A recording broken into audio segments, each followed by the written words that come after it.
یقیناً یہ مہلت ہوتی ہے ایک مومن کی زندگی میں. اسی لیے تو رجب کا چاند دکھتے ہی میرے آقا صلی اللہ علیہ وسلم یہ دعا شروع فرماتے, اللہم بارک لنا فی رجب و شعبان و بلغنا رمضان. اے اللہ رجب اور شعبان میں ہمیں برکت عطا فرما اور رمضان تک ہماری زندگی پہنچا دے. یہ حضور رجب کے مہینے سے دعا کرتے رہتے تھے کہ رمضان اس سال کا مل جائے. حالانکہ رمضان بہت سارے ہماری زندگی میں آئے, لیکن رجب کا چاند دیکھنے کے بعد مومن کی زیادہ ہونی چاہیے کہ اللہ اب رجب دکھایا ہے تو رمضان تک زندگی دے ہی دے. وجہ یہ ہے کہ یہ مہلت ہے, یہ مہلت ہے, اللہ کی طرف سے دی ہوئی مہلت ہے, توبہ کی مہلت ہے.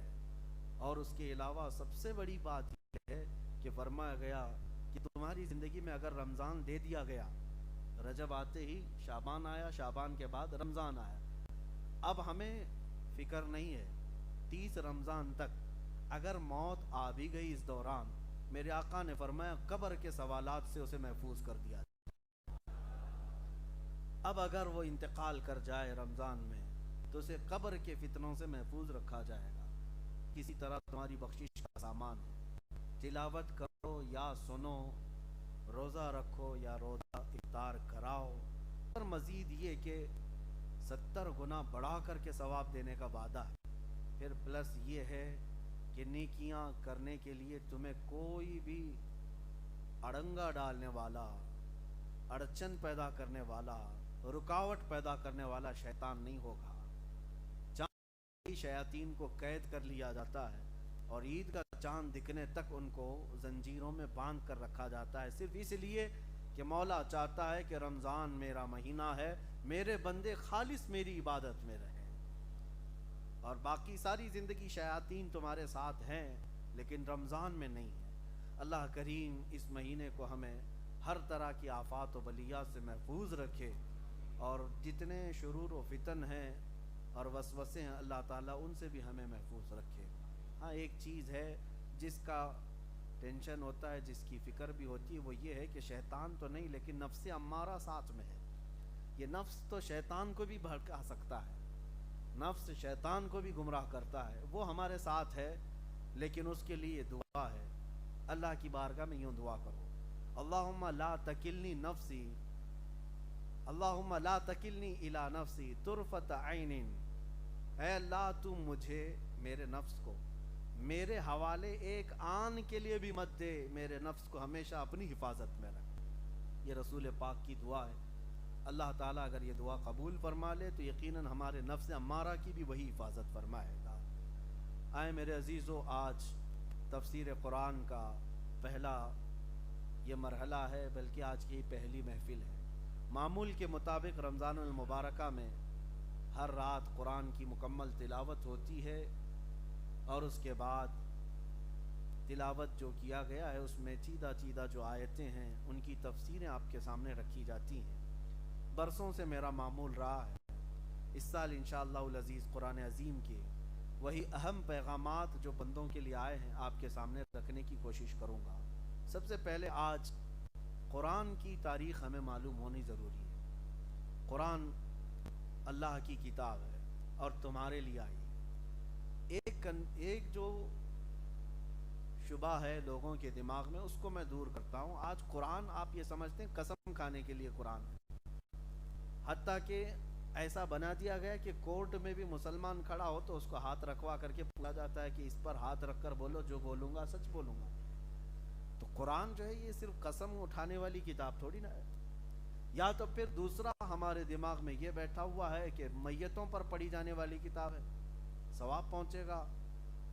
تیجے میں چہلوں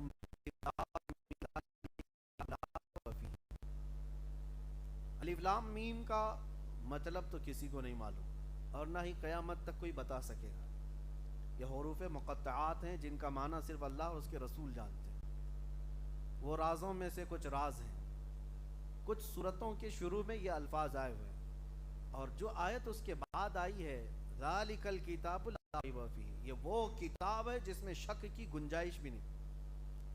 ھدی للمتقین, اب یہاں سے آیت شروع ہے. یہ ہدایت ہے پرہیزگاروں کی. یہ کتاب کس کے لیے ہے؟ ہدایت ہے